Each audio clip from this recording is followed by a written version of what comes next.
Vamos ver agora então o que acontece quando você coloca, né, aqueles três componentes, o resistor, o capacitor e o indutor, né, ligados a uma fonte. Antes, para a gente ter uma ideia mais clara e para montar, né, uma nova abordagem, tá certo? Eu vou discutir cada um deles, né? Nós estudamos indutor, capacitor e resistor num circuito de corrente contínua, nós estudamos isoladamente, tá certo? Nós agora vamos pegar e estudar isoladamente, né, o indutor, o capacitor e o resistor, né, em circuitos de corrente alternada. Então vamos lá. Então agora o tópico, né, que nós vamos tratar é de circuitos de corrente alternada. Tá? Pensa o seguinte, né, eu tenho, tá certo? Eu tenho uma fonte, né, antes de falar isso, agora eu tenho uma fonte, tá, a tomada, né, da sua casa, e eu liguei agora a essa fonte, né, um elemento qualquer. É importante, tá certo, entender que é o seguinte, essa fonte aqui, agora é uma fonte alternada, e essa fonte, ela tem uma tensão, né, ela produz uma tensão que tem um valor máximo, tá certo, vezes seno de ômega T. Esse ômega aqui eu vou chamar de ômega D, porque ele agora não é para a gente diferenciar do que é aquela frequência natural do sistema, tá? O meu sistema, tá certo? Ele tem uma frequência natural, né? Se eu solto um pêndulo, ele tem uma frequência natural, e se ele tem amortecimento, ele vai oscilando naquela frequência até que ele para no meio, tá certo? Né? Então aqui eu vou diferenciar essa frequência aqui, né? Muito bem. Eu vou dizer que circula nesse circuito, tá certo, uma corrente I, e essa minha corrente I, ela vai ser dada por um valor máximo, né, vezes seno de ômega dt menos uma diferença de fase. Tá? Então eu tenho uma oscilação que eu chamo, né, essa minha oscilação aqui é uma oscilação forçada, tá certo? É uma oscilação forçada,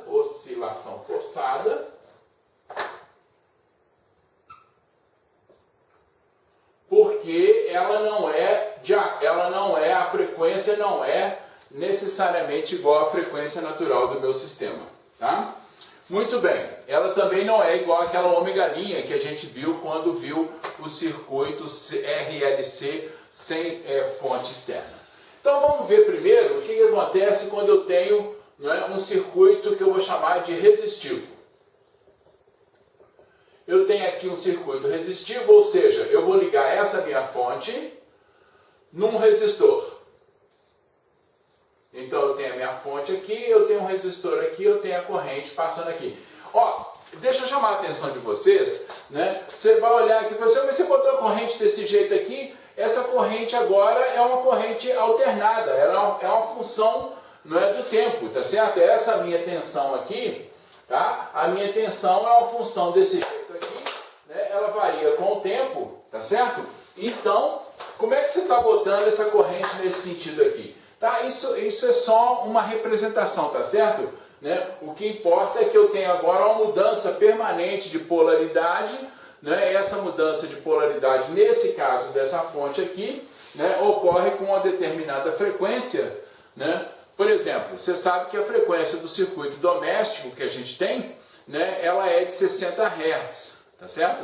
Essa frequência de 60 Hz quer dizer que esse sistema muda de polaridade 120 vezes por segundo, né? Então assim, fica claro isso, tá? Que esse sistema tem uma frequência. Isso aqui é uma mera representação, essa corrente está oscilando o tempo todo. Se eu coloco, né, aqui, eu posso dizer que a minha corrente IR, como o meu resistor, né, esse meu resistor não gera, tá certo? Ele não absorve energia, né, ele só dissipa energia, tá certo? Eu posso dizer que isso aqui, usando a nossa lei de Ohm, a gente sabe que isso aqui então vai ser E sobre R, né? Que vai ser, então eu posso escrever, tá certo? Que é aquele valor seno de ômega dt, tá?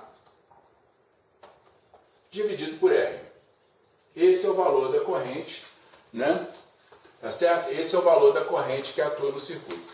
Eu vou adotar uma representação, tá certo? Eu vou adotar aqui uma representação, que é a representação que a gente chama de fasores.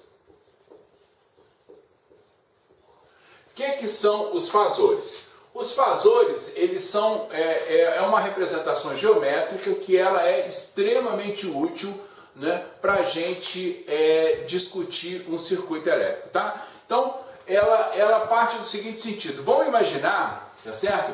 Vamos imaginar um sistema tipo cartesiano, né? E eu tenho aqui um objeto que parece um vetor, tá certo? Ele é um objeto que tem um módulo constante e ele está girando, não é, com uma velocidade angular ômega, de tal forma que esse ângulo aqui é igual a ômega d vezes t. Tá? Então imagine que esse objeto aqui está girando, né, e à medida, tá, quando ele completa um ciclo, né, se ele completa um ciclo, tá certo? Eu posso definir essa velocidade angular com que ele está girando. Tá? O que tem as características desse objeto F aqui? Né? Primeiro que o módulo desse objeto é o valor máximo daquela grandeza que eu estou estudando. Né? Então eu tenho o fasor, tá certo? Se eu tiver, então o fasor pode ser, né, uma diferença potencial, o fasor pode ser uma corrente. Nesse nosso caso aqui, né, na verdade você poderia usar o fasor também em circuitos, aí, em sistemas mecânicos, tá certo? Né? Então o fasor aqui é o módulo dessa grandeza, tá certo? E ele gira, né, essa velocidade aqui, tá certo? Ômega d é a velocidade angular com que ele gira, né, naquele sistema ali. E além disso, né, a projeção no eixo y, tá? O fasor é uma representação geométrica, tá certo? O fasor é uma representação geométrica de uma grandeza, tá certo? É um jeito, né, que a gente arruma para representar de forma mais conveniente uma grandeza, tá certo? O fasor, ele então tem essa função, né? A projeção no eixo y é o valor instantâneo daquela grandeza. Então vamos supor o seguinte, tá? Então essas são as três características do fasor. Primeiro, o módulo é o valor máximo que a grandeza pode ter, né? Ômega d é a velocidade angular, ou no caso a frequência angular, e a projeção no eixo y é essa projeção aqui. Então olha aqui, ó. Se eu olhar esse meu fasor F aqui, eu posso dizer, né? Eu posso dizer que a projeção dele no eixo y, tá certo? A projeção dele no eixo y, eu vou chamar de F minúsculo, tá certo?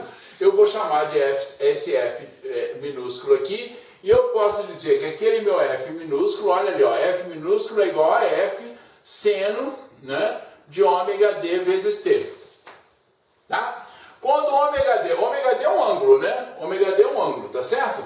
Quando ômega d for igual a zero, né? Então olha aqui, ó, vamos olhar essa representação aqui, né? Quando ômega d é igual a zero, tá? Se ômega d é igual a zero, né? Nesse caso aqui, ó, aqui está o meu fasor F, tá vendo? Ó, tá o meu fasor F aqui, tá? O módulo de F não muda.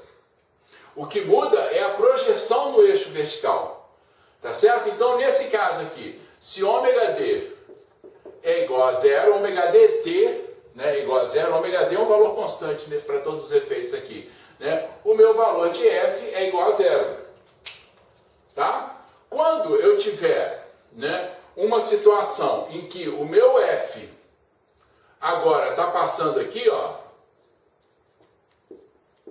tá? Esse caso aqui eu tenho agora ômega dt igual a π sobre 2, né? Se eu tenho essa situação aqui, o meu valor agora de F é igual ao valor máximo, tá certo? Desse fasor, né? Então se eu vou girando isso aqui, o que vai acontecer? Como ele está girando com velocidade constante, tá certo? Como ele está girando com velocidade constante, eu tenho basicamente, não é? Essa função aqui f em relação ao tempo, né? Em relação ao tempo, isso aqui é quando o ângulo é π sobre 2, esse aqui, né, é 3π sobre 2, tá certo?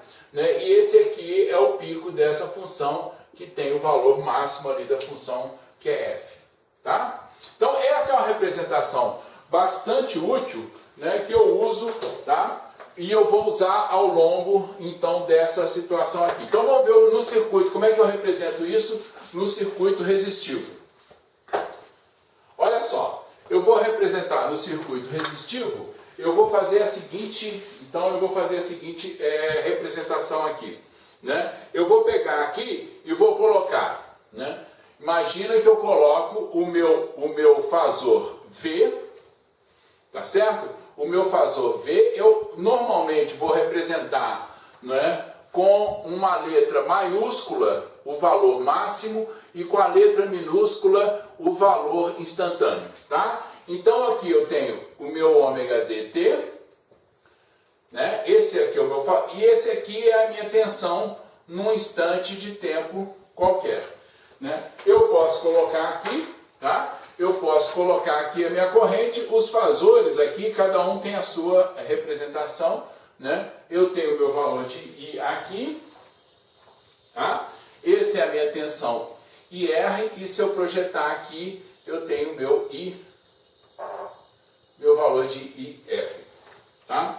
Tensão e corrente, nesse caso, tensão e corrente estão em fase, né? Tá certo? Como o meu R, né, ele não altera a fase do sistema, tá certo? Se eu fizer a equação aqui, essa aqui sai direto da lei de Malhas, né? Só tem dois componentes, né? Então eu posso dizer que aquele meu valor Vzinho R é igual a VR seno de ômega dt, e o meu valor de IR é igual ao valor máximo de IR seno de ômega dt, tá? E essas duas, tá certo? E se eu olhar aqui, né, se eu fizer uma representação ao longo do tempo, tá? Se eu representar aqui, eu tenho aqui a minha tensão oscilando, tá? De um jeito, e a minha corrente oscilando, a minha corrente oscilando, tá certo? Do mesmo jeito aqui, ó. Tá? Então, essa aqui é a corrente I e essa aqui é a tensão, né? E essas duas oscilações estão em fase, né? Elas têm a mesma frequência, tá certo? Logicamente, a amplitude de uma e a amplitude da outra, né, dependem aqui, se relacionam com esse valor de R aqui, tá? Então tá. Então nós vimos aqui, quando a gente fez o circuito resistivo, né, nós introduzimos esse conceito de fasor, tá certo? Né? O conceito de fasor vai ser usado de agora em diante para discutir, né, um circuito puramente capacitivo, né, e um circuito puramente indutivo, tá? Vamos lá. Vamos ver então o que acontece se eu coloco agora uma fonte junto com o capacitor. Então agora nós vamos ver um circuito, tá certo? Um circuito capacitivo. Muito bem. Nesse circuito capacitivo eu tenho uma fonte de novo, né? E eu ligo essa fonte agora num capacitor, tá? Eu liguei essa fonte num capacitor, né? De novo, essa minha fonte aqui tem uma força eletromotriz que vai ser dada por EM seno de ômega dt. Essa aqui é a minha referência, né? Esse meu valor ali é o valor de referência, né? E eu posso escrever, tá certo? Eu posso escrever que a minha carga no capacitor, vai ser C vezes a tensão no capacitor. Lembrando, se eu estou usando uma minúscula, é o valor instantâneo, tá certo? E isso aqui pode ser escrito como sendo CV no capacitor, né, vezes seno de ômega d vezes T. Né? Essa tensão aqui é igual a essa tensão aqui. Então eu posso dizer que a carga aqui, não é, ela é dada, tá certo? Ela se relaciona com a tensão no capacitor, né? E a minha corrente que está passando no capacitor, ela é derivada, da carga em relação ao tempo. E isso aqui, então, eu posso fazer isso aqui, C e VC são constantes, tá certo? Eu posso ter isso aqui como sendo vezes, se eu derivar essa função aqui, eu tenho então isso aqui como sendo ômega d, né? Cosseno de ômega d vezes t. Muito bem. O que eu vou fazer aqui agora é criar uma nova grandeza, tá certo? Eu vou criar uma nova grandeza que eu vou chamar essa grandeza de reatância. Vocês vão ver mais adiante um pouquinho. Por que eu vou fazer isso? Eu tenho uma grandeza agora que chama reatância capacitiva. Tá? Então eu tenho aqui a reatância capacitiva. E eu vou chamar isso aqui de XC, um X maiúsculo, C, ela é igual a 1 sobre ômega D vezes C. Olha aqui, ó, tem ômega D vezes C, né? Eu posso então substituir naquela equação ali, tá? Se eu fizer essa substituição, eu posso também substituir cosseno, né, de ômega D vezes T, eu posso escrever aquela corrente ali. Então vamos lá, ó, aquela corrente IC, ela vai ser escrita, tá? Ela vai ser escrita como VC sobre XC, né? Então, ó, ômega D vezes C eu chamei de o inverso da reatância, tá? Eu posso escrever desse jeito e eu posso escrever que, né, aquela minha função cosseno ali, né, cosseno de ômega t pode ser escrito como sendo seno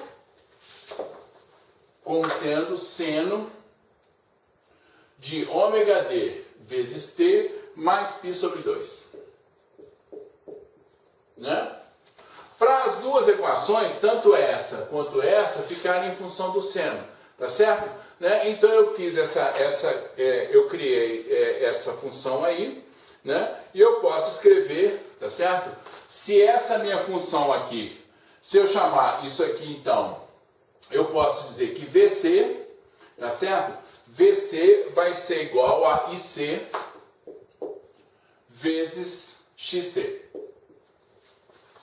Tá? Tá certo? Onde o meu IC, né, IC minúsculo, vai ser igual a IC vezes seno de ômega dt mais π sobre 2. Tá certo? Eu fiz então IC, né? Por que eu estou fazendo isso? Tá certo? Presta atenção, eu estou criando, não é, uma representação, eu estou criando uma abordagem que me lembra muito a lei de Ohm. Lembra da lei de Ohm? A lei de Ohm é V igual a RI. Né? Esse V igual a uma coisa vezes I. Existe uma relação entre V e I que é dada por um termo aqui que eu estou chamando de reatância. No caso do circuito resistivo, era a resistência. No caso de um circuito capacitivo e também no indutivo, né, eu vou chamar esse elemento aí de reatância. Tá? Então, se eu utilizei isso aqui, né, se eu digo que VC é XC vezes IC, eu posso muito bem, então, fazer essa substituição aqui, né, e eu tenho, então, essa expressão desse jeito que está aqui.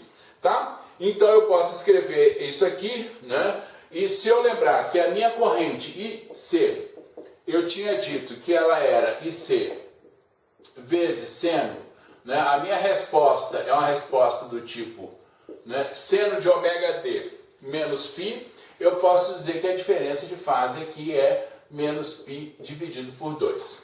Tá?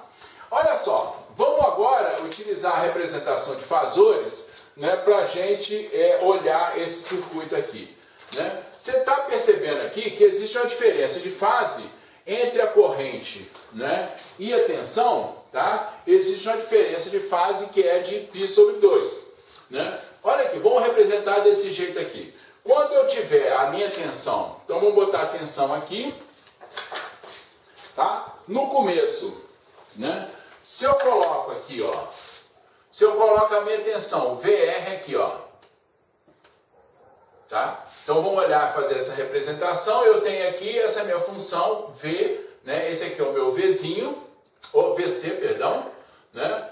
Esse aqui é o meu Vzinho de C.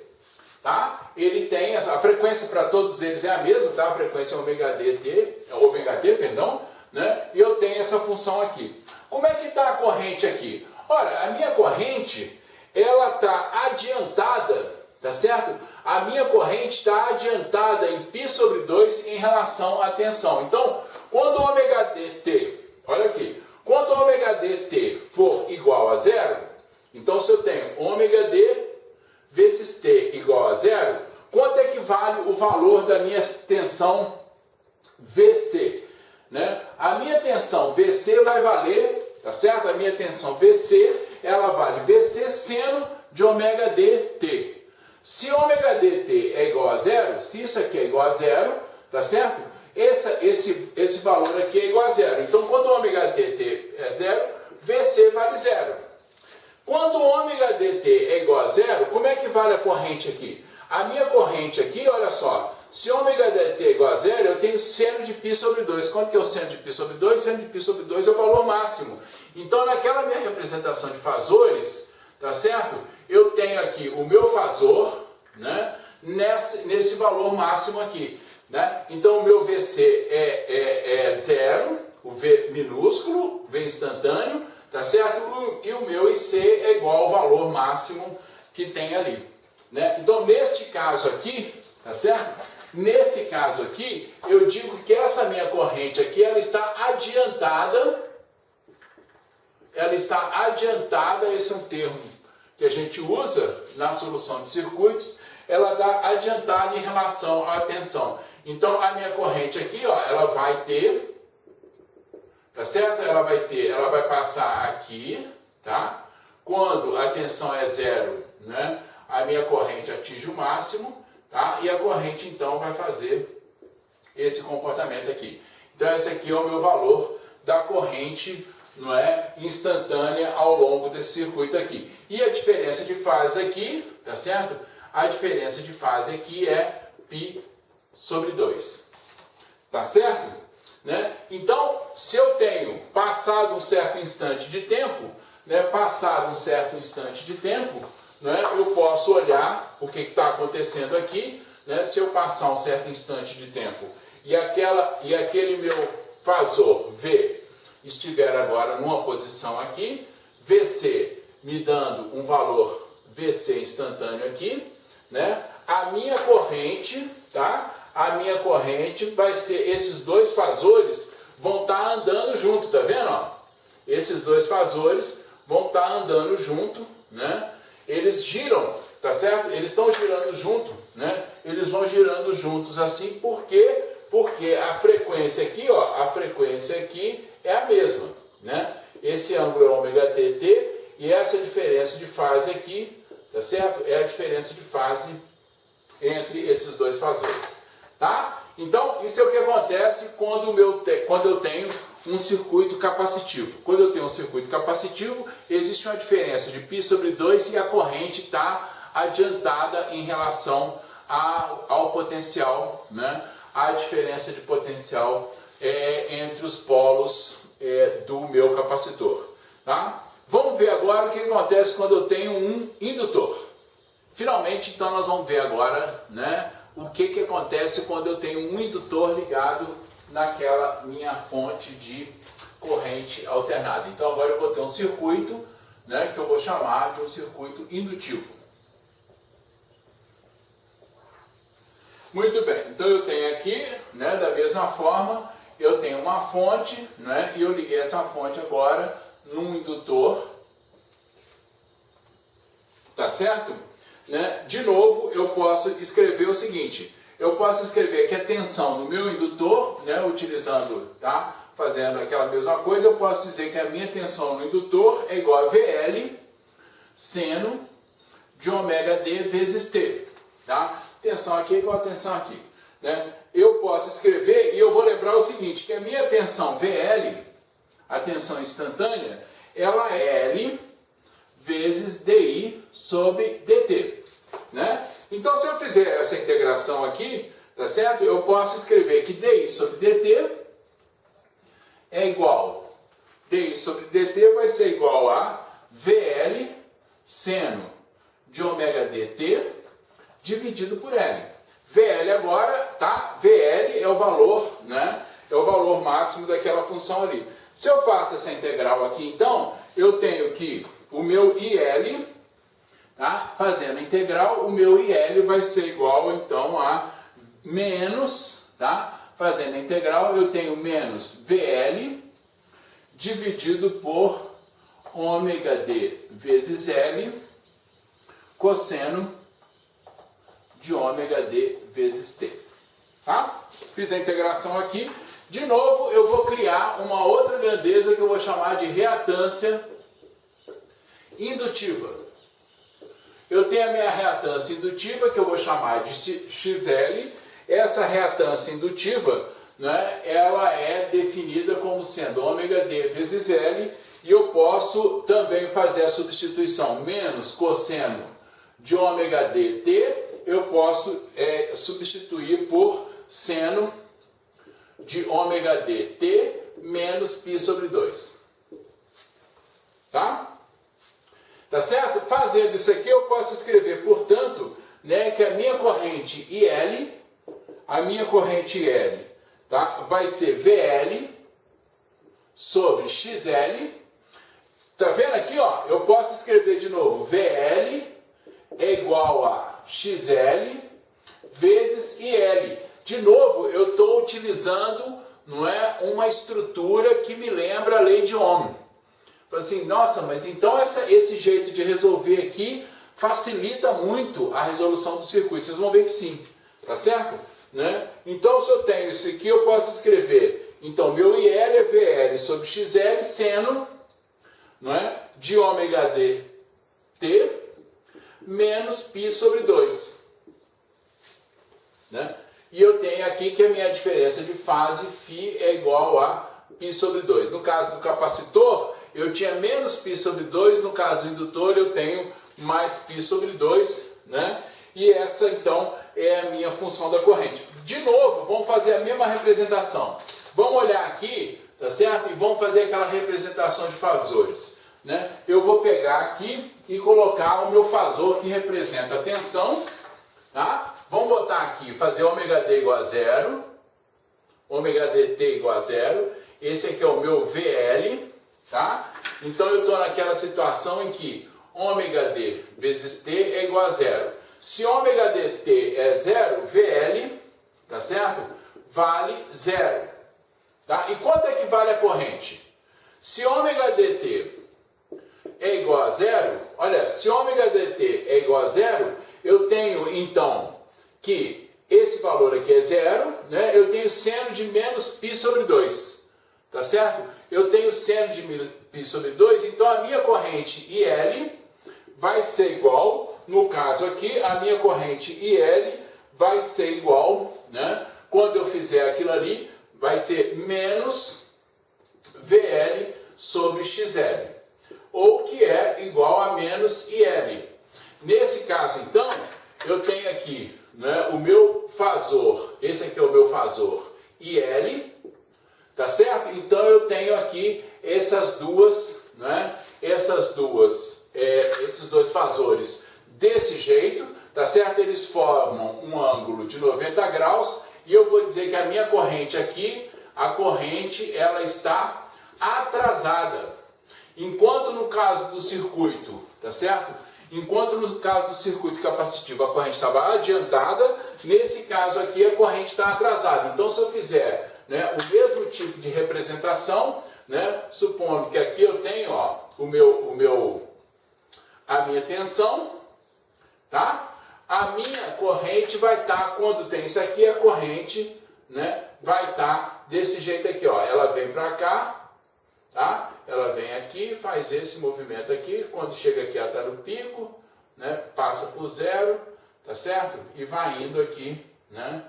Tá? Ela atinge o pico aqui, desculpa, né? E aqui vai passar por 0 de novo e vai indo embora desse jeito assim. E a diferença de fase entre esses dois aqui, de novo, é π sobre 2, tá? Então, eu tenho essa representação aqui, né? Se esses dois vetores estão girando, tá certo? Solidariamente, né? O meu vetor VL, o meu fasor, perdão, VL está aqui, o meu fasor IL aqui, esse aqui é o meu ângulo ômega dt, e o ângulo formado por eles é sempre positivo. Da mesma forma, os dois rodam solidariamente, tá? Então, nós com essa abordagem de fasores, nós estudamos o circuito resistivo, o circuito capacitivo e o circuito indutivo. Vamos agora juntar, então, esses três componentes e ver como é que é o circuito RLC, tá? Vamos lá, então.